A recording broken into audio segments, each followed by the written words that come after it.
My name is Fran Adar, and I am an application scientist at HORIBA Scientific. This is tips and tricks for Raman Spectroscopy. Today we'll be working on odd-shaped samples. These are two examples of odd-shaped samples. I'm going to show you now how we can orient the sample so that we can examine the surface of interest. So first we use a piece of putty that we fix to the microscope slide, and then we press the sample into the putty, which enables us to fix the orientation for examination.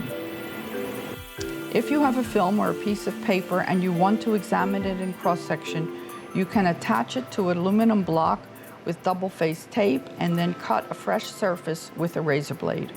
Here we're looking at a cross-section of a piece of paper and showing how it's easy to go between different materials in the cross-section and examine it then with Raman Spectra.